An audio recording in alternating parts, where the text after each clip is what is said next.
ऋषि हुए बाघभट्ट।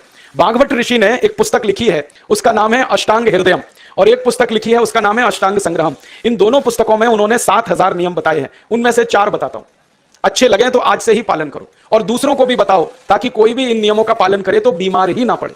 ये चारों नियम हैं वात पित्त और कफ को संतुलित रखने के लिए। अब वात पित्त कफ तीनों एक साथ आपके संतुलित रहें तो उसके लिए पहला नियम है खाना खाने के तुरंत बाद पानी नहीं पीना। यह पहला नियम। आप बोलेंगे ये तो बड़ी मुश्किल बात है, खाना खाते ही पानी पीते हैं हम तो सबके सब, और बिना पानी पिए खाना ही नहीं खाते। कई लोग तो खाने से ज्यादा पानी पीते हैं, खाना कम खाते हैं, पानी ज्यादा पीते हैं।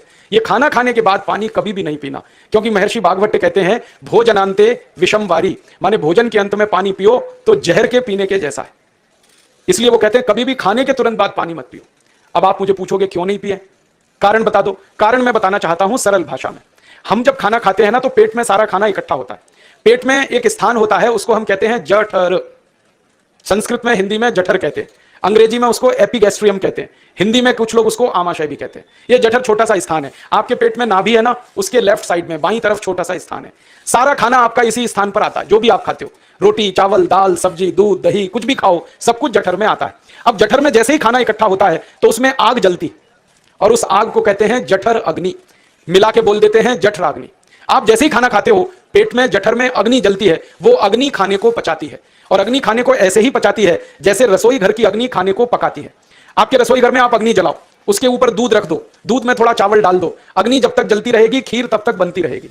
आप घर में अग्नि जलाओ, उसके ऊपर पानी रख दो, उसमें दाल डाल दो, दाल की पकने की क्रिया तब तक चलेगी जब तक अग्नि जलेगी। ऐसे ही पेट में होता है, जैसे ही आपने खाना खाया पेट में अग्नि जलती है, और जब तक अग्नि जलती है तो खाने के पचने की क्रिया चलती है। जैसे रसोई घर में खाना पकाते हैं वैसे ही पेट में भी खाना पकता है, इसी को हम पचने की क्रिया कहते हैं, अंग्रेजी में उसको डाइजेशन कह देते हैं। तो आपने खाना खाया, पेट में अग्नि जल गई, अब वो खाने को हजम करेगी, पचाएगी। अब मुझे एक प्रश्न का उत्तर दो आप, कि जैसे ही आपने खाना खाया पेट में अग्नि जल गई और वो खाने को पचा रही है, तुरंत आपने गट गट गट गट पानी पी लिया, और खूब ठंडा पानी पी लिया, बर्फ मिलाया हुआ पानी पी लिया, फ्रिज का पानी पी लिया, क्या होने वाला है? अग्नि जलेगी कि बुझेगी? अग्नि के ऊपर पानी डालो तो अग्नि और पानी की दोस्ती नहीं है, दुश्मनी है। पानी अग्नि को बुझा देता है। तो आपने खाना खाया, अग्नि जली, पीछे से गटगट पानी पी लिया, अब अग्नि शांत हो गई, अब खाना पचेगा नहीं, तो वो पेट में पड़ा पड़ा सड़ेगा, और सड़ा हुआ खाना 100 से ज्यादा विष पैदा करेगा, और वो 100 विष आपकी जिंदगी को नरक बना देंगे, और जिंदगी भर आप बीमार पड़े रहेंगे। आपको मालूम है, कई लोग कहते हैं मुझे पेट में बहुत गैस बनती है। ये गैस उन्हीं को बनती है जिनका खाना हजम नहीं होता।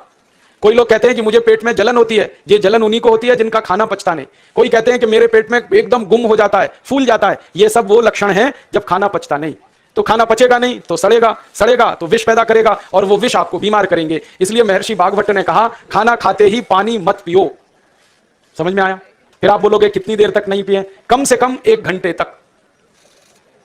1 घंटे बाद पानी पियो। आप बोलोगे जी 1 घंटा क्यों? ये जो अग्नि जलने की क्रिया है ये लगभग 1 घंटे तक ही चलती है पेट में, उसके बाद अग्नि अपने आप शांत हो जाती है, उसके बाद पानी पी लो। तो खाना अगर 10 बजे खाया तो 11 बजे पानी पियो, 11 बजे खाया तो 12 बजे पियो, 12 बजे खाया तो 1 बजे पियो, 1 घंटे बाद पानी पियो। अब आपके मन में यह सवाल आ सकता है कि खाना खाने के पहले पी लें क्या? हाँ पी लो, 40 मिनट पहले पेट भर के पानी पी लो। 10 बजे खाना खाना है, 9:20 पे खूब पानी पी लो, जितना पी सकते हो। 11 बजे खाना खाना है, 10:20 पे पी लो, खूब पानी पी लो, 40 मिनट पहले। आप और एक सवाल पूछ सकते हो कि अच्छा ठीक है, खाने के बाद पानी तो नहीं पिएंगे, कुछ और पी सकते हैं क्या पानी को छोड़कर? तो उसके लिए बाघभट्ट जी कहते हैं कि खाने के तुरंत बाद अगर पीना है तो दही की लस्सी पियो, मट्ठा। खाने के बाद अगर तुरंत पीना है तो फलों का रस पियो, गन्ने का रस पी लो, संतरे का रस पी लो, मौसमी का रस पी लो, अनार का रस पी लो। अब आप कहोगे ये सब महंगी महंगी चीजें बता रहे हैं, गन्ने का रस, संतरे का रस, अनार का रस, पैसे तो है नहीं। तो सबसे सस्ता रस है नींबू का ही रस पी लो, शिकंजी बना के पी लो, वो तो सबसे सस्ता है। तो खाना खाने के बाद या तो दही की लस्सी पियो या रस पियो। और एक तीसरी चीज है, दूध पी सकते हैं। तो खाने के तुरंत बाद पीना है तो दही की लस्सी या मट्ठा, खाने के तुरंत बाद पीना है तो कोई फल का रस, खाने के तुरंत बाद पीना है तो दूध। पानी 1 घंटे बाद पियो। और अगर एक बात ध्यान रखो तो अच्छा है कि सवेरे खाना खाते हैं जिसको हम ब्रेकफास्ट कहते हैं, नाश्ता, तो फलों का रस पीना अच्छा, दोपहर को खाना खाएं तो लस्सी और मट्ठा पीना अच्छा, और रात का खाना खाएं तो दूध पीना अच्छा। जो लोग इस नियम का पालन कर सकते हैं जिंदगी में कभी भी 80 रोग उनको नहीं हो सकते। वात पित्त कफ तीनों ही इस एक छोटे से नियम से संतुलित रहते हैं। तो ये पहला नियम मैंने आपसे कहा। दूसरा नियम एक और है, और वो नियम ये है कि पानी कभी भी पियो, घूट घूट भर के पियो। जैसे गरम चाय पीते हैं, गरम कॉफी पीते हैं, गरम दूध पीते हैं, एक एक घूट भर के, एक एक सिप करके, ऐसे ही पानी पीने की आदत डालो। ये मुंह में एक बार गिलास लगा लिया, गटागट उसको खाली कर दिया, ये तरीका गड़बड़ है। 1 घूट पानी, 2 घूट पानी एक बार में, उतना ही पियो। आप बोलोगे ये क्या चक्कर है? बात ऐसी है कि एक एक घूंट पानी जब हम पीते हैं तो मुंह की लार पानी के साथ मिलकर पेट में अंदर जाती है, और ये जो मुंह की लार होती है ये क्षारीय होती है और पेट में हमेशा अम्ल बनता रहता है। तो एक घूंट पानी पिया, मुंह की लार इसके साथ अंदर गई, दो घूंट पिया और ज्यादा गई, बार बार लार अंदर जाएगी तो क्षार पदार्थ पेट के अम्ल के साथ मिलेगा। पेट में अम्ल बनता है, मुंह में लार क्षारीय होती है, तो ये क्षार को अम्ल में मिला दिया जाए और ये अच्छे तरीके से मिलकर पेट में जाए तो कभी भी कोई व्यक्ति के पेट को अम्लता नहीं होती, एसिडिटी नहीं होती। और पेट में अम्लता नहीं होती तो रक्त में अम्लता नहीं होती, और जिनके रक्त में अम्लता नहीं होती उनकी जिंदगी में कभी भी वात पित्त कफ के असंतुलन की स्थिति पैदा नहीं होती। इसलिए पानी घूट घूट करके पीना। मैं आपको एक छोटा सा मेरा ऑब्जर्वेशन बताता हूं, परीक्षण। आप भारत देश में या दुनिया में कहीं भी जाओ, मनुष्य को छोड़कर पशु पक्षियों को देखना शुरू करो, वो पानी कैसे पीते। किसी चिड़िया को पानी पीते हुए देखो, किसी पक्षी को पानी पीते हुए देखो, वो चोंच के एक बूंद के बराबर ही पानी उठाता है। एक बार में एक बूंद पानी लेगा, फिर थोड़ी देर चोंच चलाएगा, फिर पिएगा, फिर दूसरी बूंद लेगा, फिर चोंच चलाएगा, फिर पिएगा, फिर तीसरी बूंद। एक एक बूंद पक्षी पानी पीता है। कुत्ते को पानी पीते हुए देखो, चाट चाट के पानी पीता है। शेर को पानी पीते हुए देखो, चाट चाट के पानी पीता है। जितने जानवर चाट कर पानी पीते हैं, जितने पक्षी एक एक घूंट पानी पीते हैं, किसी भी पक्षी और किसी भी जानवर को डायबिटीज नहीं है, किसी को अर्थराइटिस नहीं है, कोई पक्षी ओवरवेट नहीं है, कोई पशु ओवरवेट नहीं है। वो सब स्लिम और ट्रिम है क्योंकि वो इतने होशियार हैं कि पानी चाट के पीते हैं या घूट घूट करके पीते हैं। अब मुझे ये हैरानी होती है कि ये पशु पक्षियों को कौन सिखाता है? वो अपने जन्म से ये ज्ञान सीख के आते, उनका कोई गुरु नहीं है, उनका कोई विद्यालय नहीं है, उनके कोई प्रशिक्षण शिविर नहीं लगते, फिर भी उनको इतनी अकल है कि पानी घूट घूट पीना। और हम ये मनुष्य जिनके इतने गुरु, इतने विद्यालय, इतने कॉलेज, सीखने वाले, सिखाने वाले, और हम मूर्खों के मूर्ख घटाघट पानी पीते रहते। तो पानी पीने का तरीका बदल दो, घूट घूट भर के पानी पियो। ये दूसरा नियम है।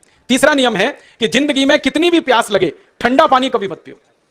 बर्फ डाला हुआ पानी, फ्रिज में रखा हुआ पानी, वाटर कूलर का पानी जिसका तापमान बहुत कम है, यह कभी मत पीना। क्यों? क्योंकि शरीर आपका गर्म है और पानी ठंडा है। अब होता क्या है वो मैं समझाता हूं सरल भाषा में। पेट तो गर्म है, अब इसमें ठंडा पानी डाल दिया आपने तो अंदर झगड़ा होता है। और झगड़ा क्या होता है? या तो पानी पेट को ठंडा करेगा या पेट पानी को गर्म करेगा। अगर पानी ने पेट को ठंडा कर दिया तो पेट के ठंडा होते ही हृदय ठंडा होता है, हृदय के ठंडा होते ही मस्तिष्क ठंडा होता है, मस्तिष्क के ठंडा होते ही आदमी ठंडा होता है, और आदमी ठंडा होते ही राम नाम सत्य होती है। आपको मालूम है जब शरीर ठंडा पड़ जाता है तो घर में भी नहीं रखते, निकाल के बाहर सड़क पर रख देते। जो घर आपने बनाया अपनी मेहनत से, शरीर के ठंडा पड़ते ही निकाल बाहर करते हैं उस घर में से, और फिर चिल्लाने लगते हैं लेके जाओ, जल्दी लेके जाओ, इसको जला के आओ। माने ठंडे शरीर की इज्जत नहीं है। तो ठंडा पानी क्यों पी रहे हो भाई? बंद कर दो। कोई जानवर ठंडा पानी नहीं पीता, कोई पक्षी नहीं पीता। तो आप ये ठंडा पानी पीना बंद करो, सादा पानी पीना शुरू करो। और गर्मी के दिनों में बहुत अगर आपको तकलीफ है तो मिट्टी के घड़े का पानी पी लेना, फ्रिज का और बर्फ का नहीं पीना। ये तीसरा नियम है। और चौथा और आखिरी नियम है कि आप सवेरे ही सवेरे जब सोकर उठते हो तो सबसे पहले पानी पियो। जैसे ही आपकी आंख खुल गई तो पहले 2-3 गिलास पानी पी लो, उसके बाद आप टॉयलेट में जाओ। उठते ही पानी पियोगे तो 2 फायदे हैं। पहला फायदा यह है कि पानी पेट में जाकर बड़ी आंत को साफ करता है, और जैसे ही बड़ी आंत की सफाई होगी पेट पे दबाव पड़ेगा और आप संडास घर में जाएंगे, 2-3 मिनट में पेट आपका साफ हो जाएगा। जिनका पेट सुबह एक बार में साफ हो जाता है उनकी जिंदगी में कभी रोग नहीं आता।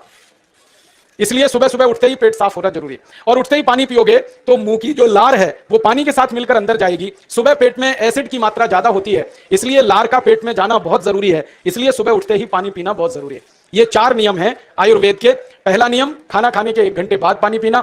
दूसरा नियम, पानी को हमेशा घूट घूट भर के पीना। तीसरा नियम, कभी भी जिंदगी में ठंडा पानी नहीं पीना। और चौथा और आखिरी नियम, सवेरे उठते ही सबसे पहले पानी पीना। 4 नियमों का पालन जो भी अपने जीवन में कर सकता है वो वात पित्त कफ तीनों को संतुलित रख सकता है। और जिसका वात पित्त कफ संतुलित है उसके जीवन में बीमारी नहीं आती है। और जो बीमार नहीं पड़ते हैं वो स्वस्थ और तंदुरुस्त और सुखी रहते हैं। उनकी जिंदगी का खर्चा कम होता है और देश का भी बहुत सारा पैसा बचता है।